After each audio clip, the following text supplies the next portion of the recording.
There are some incredible daily trainers on the market right now, but what if you could only have one? Sometimes we just need that one shoe we can rely on to get out the door, log the bulk of the miles. Well, I wanted to go through 3 of the best that I've recently tested, plus 3 extra that might be worth considering, and share their pros and cons, similarities and differences, which ones I'd buy again, and which ones I think are the best options for you guys out there. And my top 3 picks are the EVO SL, the NOVABLAST 5, kind of, and the Hoka MACH 6, which is not here right now. Plus, I also want to throw in the Brooks Hyperion Max 2, the Adidas SL, and the Endorphin Speed 4 from Saucony. These are ones that I've enjoyed, not really blow me away, but of course I know you guys like them, so we'll throw these ones in there and stack them up against them all. So let's do a very quick stat check, starting with the EVO SL. It has 39mm of stack in the heel, 33mm of stack in the forefoot, with an overall drop of 6mm from heel to toe. This one's got a synthetic and textile upper, full slab of Light Strike Pro midsole, Adidas's premium compound, and a mix of Continental and clear rubber on the outsole. This one comes in at 292 grams or 10.3 ounces in my UK size 13. The Hoka MACH 6, my shoe of the year in 2024, has 37mm of stack in the heel, 32 in the forefoot, meaning we have a 5mm heel to toe drop. It's got a Creel Jacquard upper, which sounds very posh, doesn't it? Supercritical EVA blend in the midsole and some strategically placed rubber on the outsole. And finally, the NOVABLAST version 5 has got 41.5mm of stack in the heel, 33.5 in the forefoot, meaning we have an 8mm heel to toe drop. The NOVABLAST 5 rocks a technical mesh upper, ASIC's new FF Blast Max cushioning, which doesn't last very long, and their trademark AHA, which stands for ASIC's High Abrasion Rubber outsole. So what are the similarities between these 3 shoes? My top picks? Well, let's go through 3 of them. Number 1, they provide slightly more cushioning than other daily trainers out there on the market, with 2, a minimum stack of 37 in the heel, the NOVABLAST with 41.5mm. Number 2, they're all relatively lightweight. Out of the 42 shoes in my spreadsheet, these come into the top 15, 2 of which make the top 10. Finally, number 3, they don't have any plates, rods or aids within the midsole at all to help you, which is personal preference, how I like it. I like to be doing all the work myself using these daily trainers, save the magic for race day. So a slightly deeper dive into these 3 as to why they're so good, pros and cons. Well, as I mentioned, good stack height in these shoes, so you're going to get good cushioning. I think with EVO SL in general, you're looking at probably, so far for me anyway, the best daily trainer of 2025. It's going to be hard to beat this one. We've got a full slab of that Light Strike Pro. I've said that in previous videos, and of course if you know anything about Light Strike Pro, it's durable, so I really do feel like durability out of the 3 of these shoes, this one is going to come out on top. I got 500 miles out of my Adios Pro 3, which use the same compound. I believe this is more meant to be like the Light Strike Pro that we're finding in the Adios Pro 4, although I've got to be honest with you, it still feels relatively similar to what I experienced in the Pro 3. I think the only gripe with this shoe, I did mention this in my first impressions, is the relatively short tongue. A few of you mentioned a bit of lace bite over the top of the foot. I actually experienced that for the first time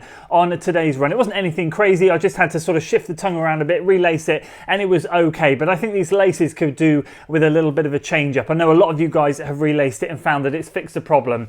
Otherwise, you're talking about the lightest of the 3 options here. Lovely, comfortable, breathable upper, wonderful midsole foam, slightly on the firmer side, but something that's going to last you a very long time. Great grip. Again, it's going to work in all conditions. I've found no issues ever when testing Continental grip. This one really does hit the spots. Moving on to the MACH 6, as I said, I don't have that one here, but my word, what an update that has been to the Hoka lineup. Massively impressed by that shoe. One of the shoes in Hoka's lineup that I think a lot of people like to gravitate for. It's kind of like in between the Clifton and the Rincon. So the Rincon obviously is known for not the best durability. It doesn't last very long. The Clifton can often be a little bit too stacked for a lot of people, and in my circumstances, again, found it didn't last past 100 miles, but the MACH 4 did me 400 miles, and to be honest, it could have still kept going. With 37mm stack in the heel, 32 in the forefoot, a 5mm heel to toe drop, not an aggressive rocker unlike the EVO SL, so a bit more of a ploddy type shoe. It is very, very comfortable, but super lightweight and really breathable as well. And again, I had no issues with the grip in that shoe, never a sizing issue. It was wide enough for my wider feet, something that once again, just like the EVO SL, really hit the spots. And then the NOVABLAST 5, I've got to be honest with you, within that first 100 miles of getting this shoe, I really thought it could have been the best version of the NOVABLAST.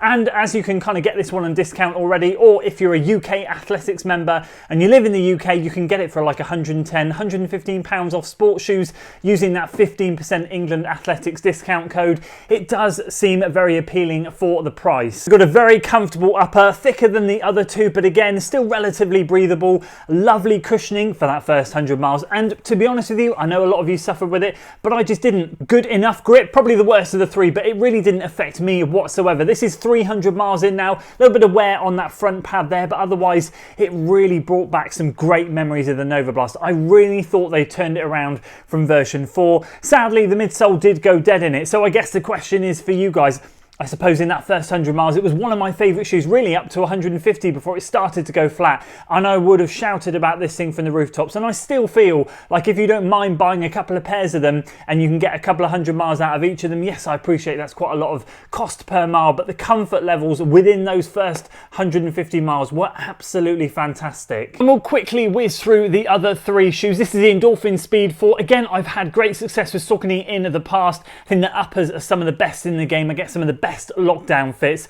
Not sure what it was about the version 4 in the Pro or the Speed. I just found them to be a little bit narrow, weirdly enough. I got a bit of rubbing in between my big toe and the next toe, but otherwise the upper and everything was really good. It was the midsole again that let this one down for me, but when I've shared my thoughts on this shoe, I get a lot of positive feedback from you guys saying you've got on well with it, but also I hear exactly the same back to me. It seems to divide opinion, but I do feel like if it works for you, you're talking about 36mm of stack in the heel, you do have a nylon plate in it, so it does give you a little bit extra stability, a bit of support. I suppose really it should give you a little bit of a spring back in your step. I'd never found that it did, sadly, but it's still a solid option, and again a fair price now, as you can probably find this one on discount. And probably my pick of the bunch, the Hyperion Max 2 out of these 3. Really enjoyed this one. Didn't feel like it had too many gears, but then for a daily trainer, I suppose if you're looking to log just easy and steady miles with a little bit of an injection of pace with some strides and things like that, it absolutely ticks that box. I don't feel and never felt like it was one of those shoes that I was going to get a lot of workouts done in it,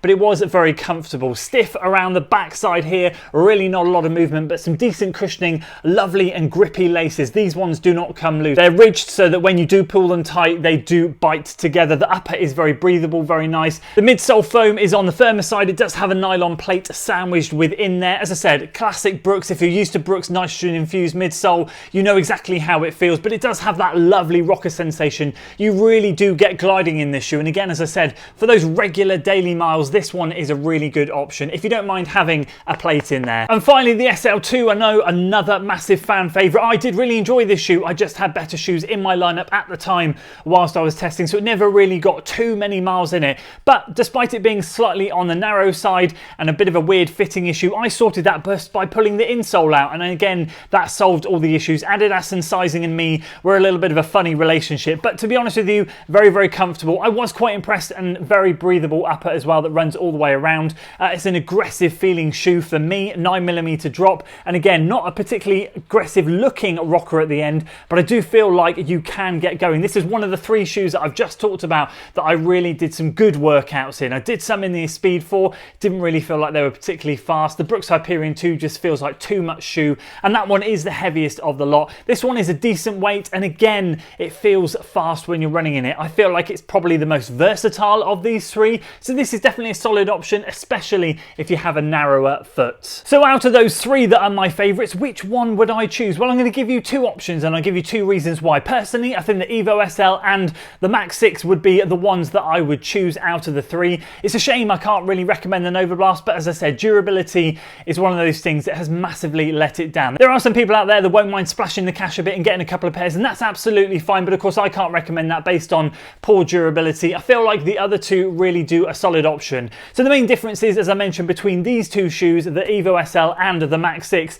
is mainly the rocker, so you're going to get less of an aggressive feel in the Mach 6, whereas you are in the EVO SL. I feel like this one is going to be more versatile. Already I've put around about 75-85 miles in this shoe and done a variety of things. In fact, today I did an easy run with 5 by 30 seconds fast, 30 seconds floating it, just tuning up for a race on the weekend, and it just really does go through the gears super well. Feels very much like you're almost wearing a super shoe, but without it being a super shoe itself, which is great. The Mach 6, a little bit more of a plodder, but don't be fooled. I feel like that one can really pick up the pace if you want it to, and again, I've done multiple workouts in that shoe too, and it's just handled the pace change really well. So my recommendation to you guys, and for my personal preference, would be if you're looking for one shoe, literally just the one to do it all, then I'd probably go with the EVO SL. Just be careful of the sizing, but if you do do have a really good and trusty speed shoe in your rotation, I feel like the MACH 6 would be the one that I would recommend to you. Again, a big change from Hoka, especially durability. To get it to over 400 miles or just over, and it could have kept going, is massive. It's not something that I've ever had from Hoka before, and I really hope they continue with that supercritical EVA, because that is an absolute belter of a midsole. So there we go, those are my thoughts on the shoes. EVO SL and MACH 6 definitely coming out on top. Then again, it just comes down to preference as to what you already have in your rotation. Hopefully the EVO SL will completely come out on a mass sale at some point so that everyone can get their hands on it. That would be great. Either way, I'd love to hear your thoughts down in the comments below. Have you tested any of these shoes, and what do you think? How do you feel about the ones that I've recommended? Of course, it's all a game of opinions, and I'd love to hear what your rotation is looking like right now. If you're interested in seeing how I got on with the EVO SL in the long run, do check out this video up here. And if you want to see the final MACH 6 400 mile update, see how it held up, do check out this video down here, and I'll see you guys over on one of those.